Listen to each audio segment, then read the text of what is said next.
وہ ایک بڑی پیاری حدیث ہے. ایک صحابی تھے، ان کا نام تھا خریم الاسدی.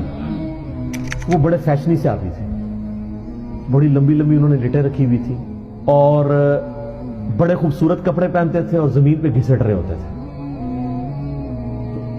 اب لاڈلے بھی تھے، بڑے فیشن والے بھی تھے، تو نبی علیہ السلام نے ان کو ڈائریکٹ نہیں کچھ کہا. آپ تھوڑا توقف بھی فرماتے تھے. آپ نے صحابہ کرام نے کہیں ذکر کیا حضرت خریم کا نا کہ جی ان کی دیکھیں اتنی لمبی لمبی لٹیں ہیں اور یہ تو ابو داؤد کے الفاظ ہیں مسند احمد کے المسند الحاکم میں. نبی علیہ السلام اور میں خریم تو بڑا اچھا آدمی ہے، بس ایک اپنے بال چھوٹے کروا لے اور اپنی تہمت کو ٹخنوں سے اوپر کر لے اور آدھی پنڈلیوں تک کرے تو کیا ہی بات ہے. تو صحابہ کرام نے نبی علیہ السلام کا بس پیغام اس کو بھجوایا کہ تیری تو حضور نے بڑی تعریف کی ہے، بس 2 چیزیں ہائی لائٹ کی ہیں. ان کا کیا؟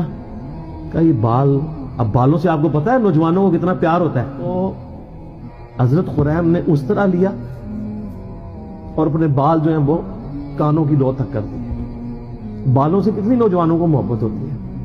اور اپنی تہمت ٹخنوں سے اوپر کر کے آدھی پنڈلی تک لے گئے. اور صحابہ کہتے ہیں ہم نے پوری زندگی پھر ان کے نام نمے بالوں میں ان کو دیکھا ہے اور نہ کبھی ان کی تہمت ٹخنوں سے نیچے ہوئی ہے.